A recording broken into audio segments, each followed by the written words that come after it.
This is Cathy for Trans by Deaf, and this week I am in Great Basin National Park - Lehman Caves National Monument on summer vacation. This is one of the places that I really enjoy coming for summer vacation. This year we chose to go to the Grand Canyon, Arches, Canyonlands, Bryce, Zion, and here to Great Basin National Park. Tomorrow I hope to climb the peak that you see in the background, which is Wheeler Peak. This park holds a lot of fond memories for me. When I was a boy at age 7 or 8, my father brought my mother and brother and I here. We went to Lehman Caves, which was then Lehman Caves National Monument, and went through the caves, and then collected pine nuts and went home over Labor Day. 2 or 3 years later, when I was first married, my wife and I came here and we climbed Wheeler Peak, which is the peak that you see there in the background. A few years later, I brought my daughter here when she was 3 or 4, and we went through the cave and hiked up on the mountain. And tomorrow I hope to spend some enjoyable time hiking to the top of Wheeler Peak. This brings us to the topic for this week, which is really related to being here in Great Basin National Park.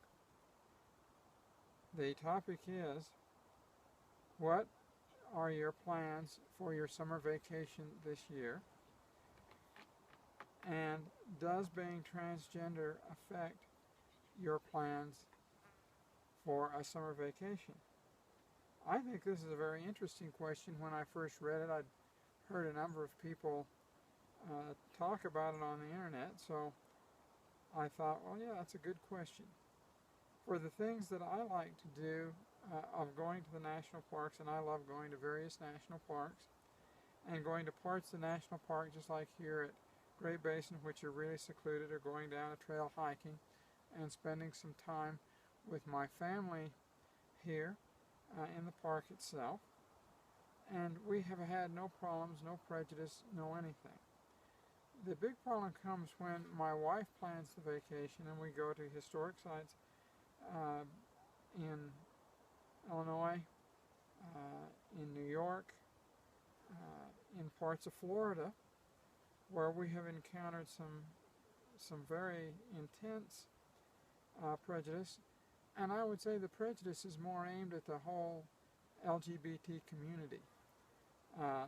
Since my transition, you must realize that my wife and I are seen by most people as a lesbian couple, and that brings the dislike for lesbian couples down upon my family, and I really dislike that. We've had some problems in Florida Keys. Our experience in Key West has been very good, but in some of the other keys they're a lot more conservative and wouldn't rent us rooms.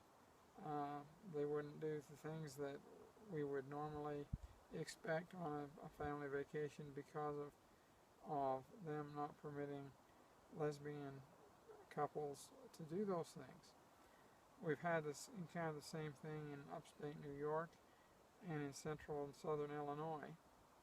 So I have to say that when my wife plans a vacation, I have to very carefully look and see where are we going and know a little bit about how conservative that area is and what they will and will not let us do.